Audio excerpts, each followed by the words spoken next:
반갑습니다. 일반 및 고급 물리학 4단원 현대물리의 첫 번째 소단원인 상대성 이론입니다. 이번 시간은 그중 두 번째 차시로 상대론적 역학에 대해 공부해 보도록 하겠습니다. 앞 시간에 시간과 공간에 대한 개념을 상대론적 관점에서 정리했었습니다. 이제 로렌츠 변환을 만족하는 벡터로서 시공간에 대한 개념이 바뀌었기 때문에 운동량이나 에너지와 같은 역학적 물리량을 전면 재검토할 필요가 생겼습니다. 그 중에서도 먼저 위치를 시간에 대해 한 번 미분한 속도 물리량이 직접 포함된 운동량을 따져보겠습니다. 그러면 자연스럽게 에너지식도 수정될 겁니다. 일단 운동량이라는 물리량이 로렌츠 변환에 잘 대응하는지 확인하기 위해서 X축 방향으로 V의 상대 속도로 운동하는 두 좌표계를 생각하겠습니다. 여기서도 앞 시간 강의와 같은 노테이션과 색깔을 사용할 겁니다. 그리고 각 좌표계의 정지한 질량이 M으로 같은 두 물체도 생각하겠습니다. 두 물체는 각각 자신의 좌표계에서 Y축 방향으로 V라는 똑같은 빠르기로 운동한다고 해봅시다. 이걸 수식으로 표현하면 이렇게 되겠죠. 여기서 사용한 첨자는 아래쪽 빨간색 좌표계에서 정지한 물체를 1번, 위쪽 노란색 프라임 좌표계에 정지한 물체를 2번으로 표현한 겁니다. 그리고 특수 상대론에서는 좌표의 방향이 바뀌는 게 아니기 때문에 전부 프라임이 없는 좌표계 단위 벡터로 통일해서 표현하도록 하겠습니다. 그러면 각 좌표계에서 상대 물체의 상대 속도를 기술해보면 로렌츠 변환이 적용되기 때문에 고전적 상황에 비해서 Y축 성분의 감마가 나눠진 상태가 됩니다. 이제 두 물체가 운동하는 과정에서 정확히 Y축으로 작용하는 힘에 의해서 탄성 충돌한다고 해보겠습니다. 그러면 충돌 후 두 물체의 속도가 충돌 전에 비해서 Y 성분의 부호가 바뀌어야겠죠. 근데 이 상황은 프라임 좌표계에서 보더라도 완전히 대칭적인 상황이기 때문에 똑같이 적용돼야 합니다.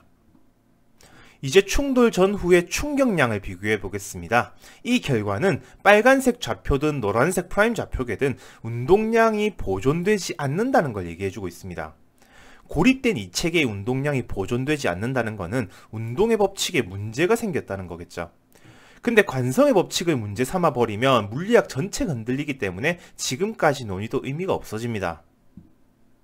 그래서 로렌츠 변환에 대해서 보존될 만한 운동량을 새로 정의하는 것이 좋습니다. 바로 렐러티비스틱 모멘텀, 상대론적 운동량을 정의하는 겁니다. 상대론적 운동량으로 두 물체의 충격량을 다시 비교하면 두 운동량을 결정할 감마값이 달라지면서 운동량이 보존되게 됩니다. 운동량을 이렇게 정의해야 보존되는 궁극적인 이유는 상대의 운동량을 자신의 시간으로 계산하면서 로렌츠 인자만큼의 운동량 차이가 나기 때문인데요. 따라서 좌표계에 관계없이 동일하게 측정되는 고유 시간에 대한 빠르기인 Relativistic Velocity, 상대론적 속도를 정의하고 이 속도의 질량을 곱한 값을 Relativistic Momentum으로 정의한다면 보존이 되는 겁니다.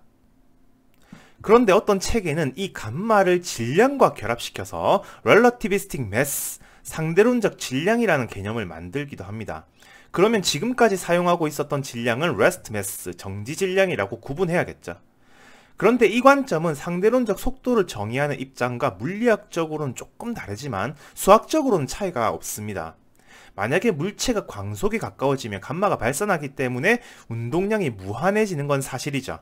그런데 이 해석을 물체의 속도가 빨라졌을 때 외부에서 잰 시간에 비해서 해당 물체의 고유 시간이 짧아졌기 때문이라고 해석할 수도 있고, 속도를 가진 물체의 질량이 커졌기 때문이라고도 해석할 수 있습니다. 물론 두 입장의 계산 결과는 같습니다. 문제는 어떤 해석이 자연을 보는 관점에 좀 더 부합하느냐일 텐데요. 현대 물리학에서는 상대론적 질량이라는 개념을 사용하지 않는 것을 선호합니다. 아인슈타인이 1948년 6월에 링컨 바넷 작가에게 쓴 편지를 하나 소개하겠습니다. 이게 독일어라서 잘 모르겠지만 자세히 보면 수식이 하나 있죠. 바로 상대론적 질량에 대한 언급인데요. 이게 포함된 문장을 영어로 번역하면 It's not good to introduce the concept of the mass m 돼 있죠. 상대론적 질량의 개념을 도입하는 것이 별로 좋지 않다는 이야기를 합니다. 그것도 정의가 모호한 개념이라고 말하고 있죠. 물론 이건 아인슈타인의 취향이기도 했고 이후에도 많은 책과 논문에서 상대론적 질량이라는 개념이 잘못된 오해를 만드는 경우가 종종 있기 때문에 쓰지 않는 것을 권장하고 있습니다. 근데 지금 우리가 보고 있는 고급물리학 책엔 상대론적 질량을 사용하는 것으로 돼 있어서 좀 길게 말씀드립니다. 이게 틀렸다는 얘기는 아닙니다. 어쨌든 이제 앞으로 저의 모든 강의에서는 현재 대세에 따라서 질량이라는 물리량이 모든 좌표계에 대해 인베리언트한 양, 불변량으로 해석하는 관점을 따르겠습니다. 그리고 저에게 수업받는 학생들은 수학적으로 틀리진 않았으나 개념상 혼돈을 줄 수 있는 상대론적 질량이나 정지 질량과 같은 개념을 따로 사용하지 않는 것으로 공부하시면 되겠습니다. 운동량의 개념이 바뀌었으니까 운동의 법칙을 다시 살펴봐야겠죠. 상대론적으로 보정된 운동량의 정의에 따라서 물체에 작용하는 힘은 좀 더 복잡한 미분을 수행해야 합니다. 이 결과는 매우 복잡해 보이죠. 좀 더 간단히 보기 위해서 직선 운동과 원 운동일 때의 결과를 따로 정리해 볼 수 있습니다. 이 식을 잘 보면 가속도 앞에 있어야 할 관성의 척도에 질량과 감마가 곱해진 형태로 존재함을 알 수 있습니다. 상대론적 질량을 쓰는 관점에서는 이렇게 힘의 방향에 따라 관성량이 달라지기 때문에 여기에서 longitudinal mass와 transverse mass라는 개념을 도입합니다. 물론 우리 관점에서는 전혀 필요 없습니다. 어쨌든 이 결과는 물체가 광속에 가까워지면 유한한 힘이 작용할 때 물체의 가속도가 0에 수렴한다는 의미가 되겠죠. 이건 어떤 물체에 힘 F가 일정하게 작용했을 때 어떤 좌표계에서 본 물체의 속력이 광속에 가깝다면 이 좌표계에서 본 물체의 속력이 더 이상 변하지 않는다는 이야기가 됩니다. 즉 어떤 좌표계에서 보더라도 물체가 광속보다 더 빠르게 가속되는 것이 불가능함을 이야기해주고 있죠. 이 이유는 외부 좌표계에서 본 힘의 유한한 작용 시간이 물체의 고유 시간을 측정하는 좌표계에서는 0으로 수렴하기 때문입니다.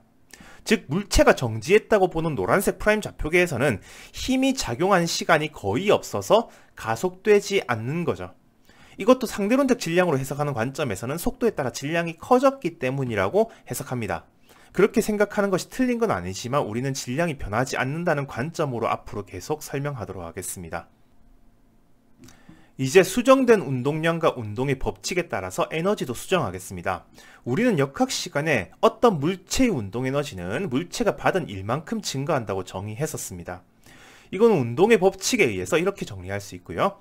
이제 운동량이 수정되었기 때문에 dp를 좀 더 복잡하게 계산해야 합니다. 그런데 이 계산의 결과는 의외로 간단하게 감마의 변화량만으로 나타납니다. 그 비례상수는 이름도 유명한 mc²죠. 따라서 물체의 운동 에너지는 적분상수 K0를 도입해서 표현할 수가 있는데요. 고전적인 상황처럼 물체가 정지했을 때의 에너지를 0으로 두고 싶다면 운동 에너지를 mc²에 감마-1이 곱해진 형태로 표현됩니다. 그리고 이 표현은 물체의 운동이 충분히 느릴 때 감마를 V에 대해서 테일러 전개를 해서 대입해보면 고전적인 운동 에너지와 같습니다. 당연한 결과죠.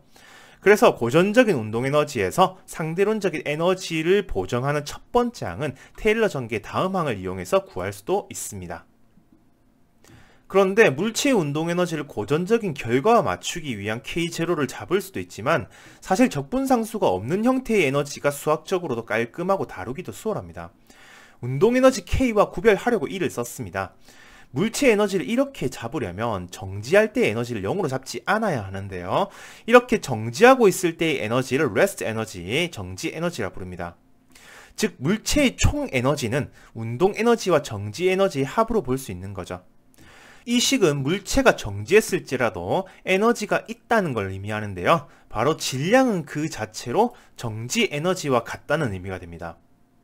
여기서는 광속이 붙어 있으니까 조금 다른 거 아니냐고 질문할 수도 있겠지만 이건 단지 우리가 국제표준 단위기를 썼기 때문에 나타나는 상수일 뿐이고 상대론적 단위기를 사용하면 에너지와 질량이 서로 교환되도록 단위마저 같은 물리량이 됩니다.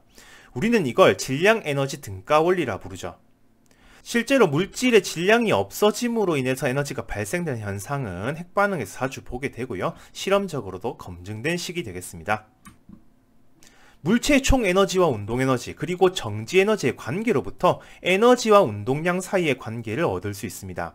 상대론적 질량을 사용하지 않는 우리의 관점에서는 이 식이 상대성 이론에서 가장 중요한 관계식이 됩니다. 이 식의 의미를 그림으로 표현해 볼 수가 있는데요. 직각삼각형의 밑변은 정지 에너지, 즉 물체의 질량을 나타낸 거고 직각삼각형의 오른쪽 변은 물체의 운동량이 됩니다. 실제 이 변의 길이가 물체의 빠르기와 관계된 부분이죠. 이제 에너지 운동량 관계식을 피타고라스 정리에 적용시켜보면 빗변의 크기가 총 에너지가 되는데요. 총 에너지 중에서 정지 에너지 부분을 제외한 초록색 성분의 길이가 바로 운동 에너지가 됩니다.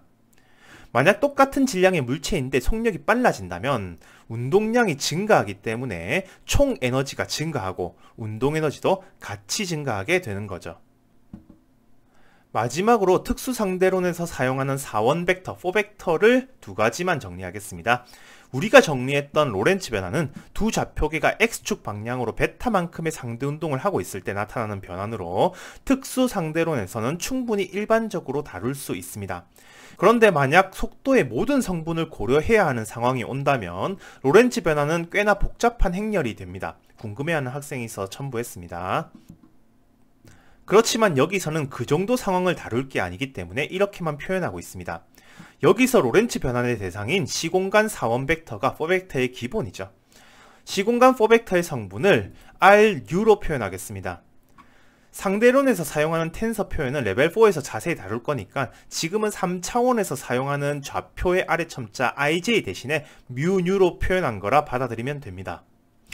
4벡터의 크기는 각 성분의 제곱을 계산해서 시간의 0차 성분과 공간의 1, 2, 3차 성분의 차이를 계산해야 합니다.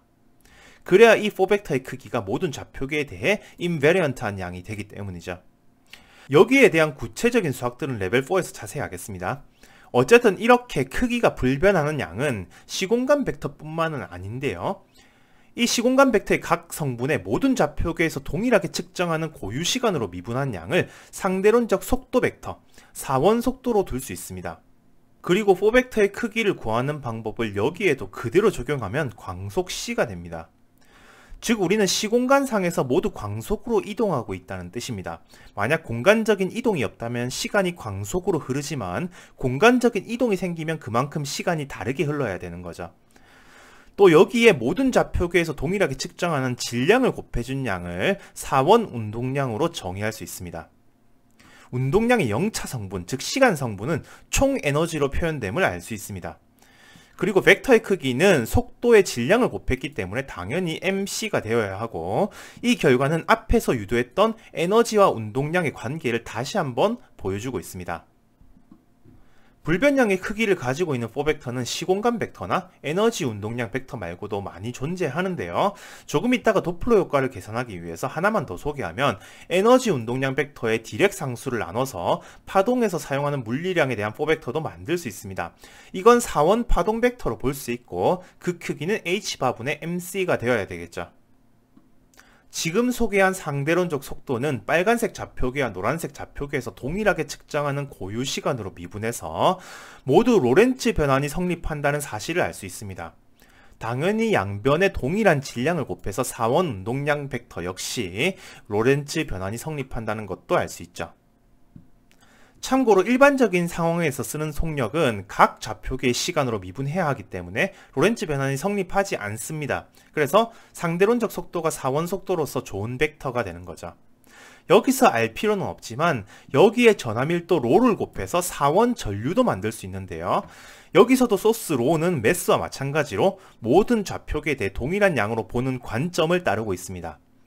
물론 질량처럼 좌표계마다 전하량이 다르게 보이는 관점도 있습니다. 또 여러 단계를 거쳐보면 전자기 포텐셜을 하나의 4원 벡터로 볼 수 있다는 것도 늘 수 있습니다. 이렇게 아인슈타인의 특수상대성 이론에 의해서 전기현상과 자기현상이 하나의 힘에 대한 상대론적 관점이라는 것을 알게 된 거죠. 물론 모두 레벨 4에서 자세히 다룰 겁니다. 이제 몇 가지 예를 들겠습니다. 질량 에너지 등가를 이용해서 질량의 다른 표현법을 한번 보겠습니다. 먼저 정지 에너지는 질량 그 자체였죠. 물론 국제표준 단위에서는 광속 제곱이 붙기 때문에 질량은 에너지의 광속 제곱을 나눈 형태로도 표현할 수 있습니다. 대표적으로 양성자와 전자의 질량을 표준 단위인 킬로그램으로 나타냈습니다. 이걸 에너지 나누기 광속 제곱으로 표현하면 메가 일렉트론 볼트 나누기 C 스퀘어 단위로 표현됩니다. 핵물리학 쪽에서는 질량을 이렇게 표현하는 것이 편리합니다. 질량만 봐도 전자 2개에 해당하는 질량으로 1메가 일렉트론 볼트 에너지를 만들 수 있다는 게 보이죠. 또 광자, 빛 알갱이의 질량은 0입니다. 따라서 빛의 정지 에너지는 0이고 그렇기 때문에 빛 에너지는 운동량과 광속의 곱으로 나타나죠. 드브로이 파장으로 표현하면 이렇게 되고요. 이번에는 물리학 레벨 2에서 공부했던 도플러 효과입니다. 도플러 효과는 소스와 디텍터 사이의 상대 운동 때문에 소스에서 발생한 진동수가 디텍터에 다르게 측정되는 현상이죠. 물리학 레벨 2에서도 잠깐 언급한 적이 있지만 상대론적 효과를 고려한 도플러 효과를 제대로 계산하기 위해서 소스와 디텍터의 좌표를 잡겠습니다. 이제 소스에서 매질이 필요 없는 빛을 쏘겠습니다.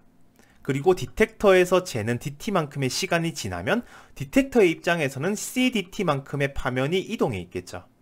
그동안 소스는 VDT만큼 이동했기 때문에 디텍터에서 측정하는 공간적 위상차는 C-VDT라는 길이에 웨이브 벡터 K가 곱해져 있을 겁니다.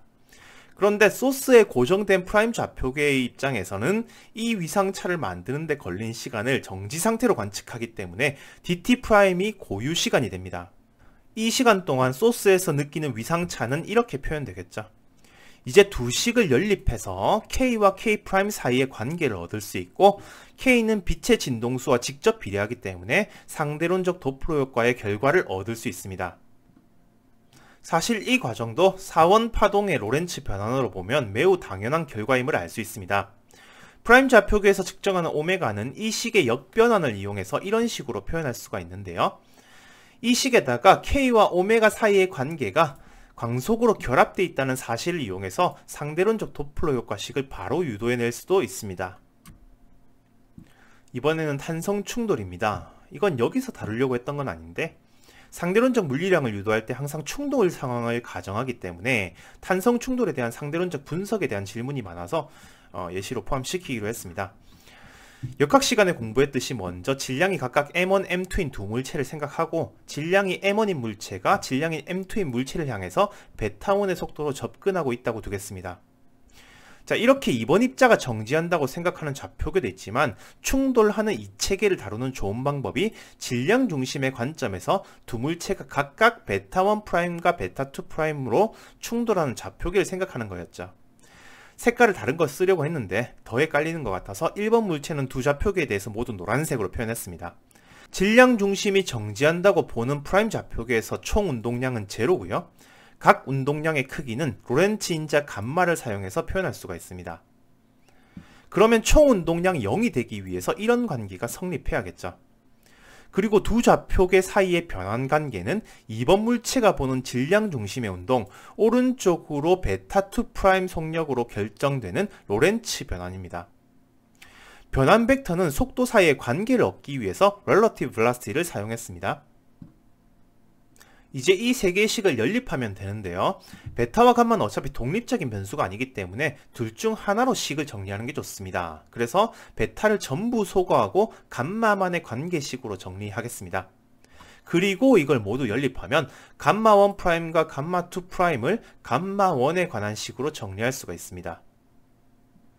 이건 1번 물체가 충돌하기 위해서 2번 물체로 접근하는 빠르기 감마1과 질량 중심의 관점에서 두 물체가 접근하는 빠르기 감마1'과 감마2'을 계산한 결과입니다.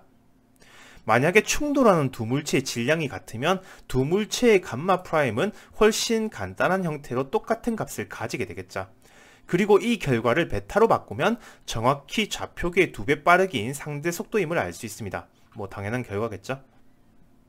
이제 충돌 후를 기술해야 합니다. 일단 질량 중심 좌표계에서 두 물체가 충돌하는 상황을 기술하는 것이 편리합니다. 처음 충돌할 때의 선상에서 각도 세타만큼 돌아간 방향으로 튕겨 나간다고 해보겠습니다. 역학 단원에서는 이 세타에 특별한 의미를 부여하진 않았지만 여기서는 좌표 변환의 방향을 X축으로 정하고 기술하고 있기 때문에 이 각도가 계산에 중요해집니다. 자, 충돌 후 두 물체의 속력은 각도에 상관없이 충돌 전과 같아야 하는데요. 이 사실을 이용해서 원래 좌표계에서 충돌 후 속력을 구할 수 있습니다. 이 값은 첨자 파이널을 써서 구별했고요. 충돌 후는 충돌 전과 구별을 좀 해야 해서 색깔은 좀 다른 걸로 표현해봤습니다. 역학단원에서 비상대론적인 결과를 얻을 때는 두 좌표 간의 관계가 간단했지만 지금은 두 좌표 사이에는 X축 방향의 상대 속도를 가진 로렌츠 변환을 이용해야 한다는 점을 고려해야 하기 때문에 조금 더 복잡해질 겁니다. 질량 중심 프라임 좌표계에서 속도를 X축, Y축 두 성분으로 나눠 표현하고 이걸로 로렌츠 변환시켜보면 원래 좌표계에서의 속도를 얻을 수 있습니다. 이 결과로 1번 물체가 충돌을 하고 나서 튕겨져 나가는 편각 파이의 탄젠트 값을 구할 수 있습니다. 이것도 베타를 전부 감마로 정리할 수도 있습니다.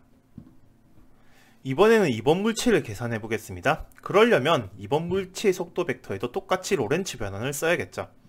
베타2' 역시 두 성분으로 분해할 수 있고 이걸 변환 관계에 대입해서 원래 좌표계에서의 속도를 얻을 수 있습니다. 이 결과로 2번 물체가 충돌하고 나서 튕겨져 나가는 편각 사이의 탄젠트 값도 구할 수 있습니다. 고전역학 시간에 유도했던 탄성 충돌의 결과와 비교해 보겠습니다. 비상대론적인 계산에 따르면 세각도 세타 5 사이의 기하학적인 관계가 이렇게 되는데요. 조금 전에 구했던 파이와 사이의 탄젠트 값을 세타로 표현하면 비상대론적 탄성 충돌의 결과가 아까와 비슷한 형태로 나타난다는 걸 알 수 있습니다. 상대론적 탄성 충돌의 결과와 비교하면 충돌 후 편각이 고전적인 상황에 비해서 약간 작아진다는 것을 알 수 있습니다. 물론 두 물체의 질량 비와 튕겨나가는 각도에 따라 작아지는 방향이 다르긴 합니다. 좀 더 직관적인 결과를 얻기 위해서 두 물체의 질량이 같은 경우를 생각하겠습니다. 고전적인 경우는 두 물체의 충돌 후 편각의 합이 정확히 90도, 직각이 된다는 걸 유도했었죠. 상대론적인 경우를 생각하면 두 물체의 질량이 같을 때 두 물체의 감마 프라임이 같다는 것을 앞에서 얻었었고요. 이걸 적용시켜서 최종 충돌 후 편각의 탄젠트 값을 구할 수 있습니다. 그러면 상대론적인 충돌 후 사이각은 조금 복잡하게 표현되는데요. 비상대론적인 경우의 감마1은 1이기 때문에 사이각이 직각이 되겠지만 상대론적인 경우 감마1은 항상 1보다 크기 때문에 충돌 후 사이각은 직각보다 작아지게 됩니다. 그것도 빠르면 빠를수록 감마1이 커지게 되고 분모가 제곱으로 커지기 때문에 괄호 속 전체 값은 더 작아지고 그 결과로 충돌 후 사이각은 더 작아지게 되죠. 극단적으로 빛의 속력에 다다르면 사이각은 0도가 됨을 말해주고 있습니다. 정리하겠습니다. 고전역학에서는 운동량의 수학적 표현이 갈릴레이 변환을 만족시키기 때문에 문제가 없었는데요.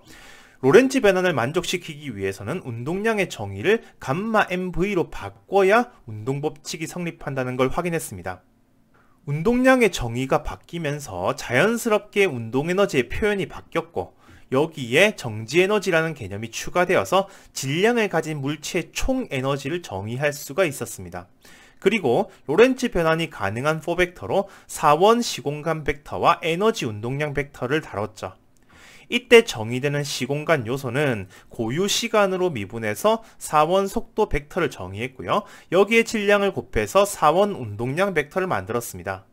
고유 시간과 질량은 모든 좌표계에서 동일하게 측정되기 때문에 로렌츠 변환이 성립하게 되는 거죠. 오늘은 여기까지 공부하겠습니다. 감사합니다.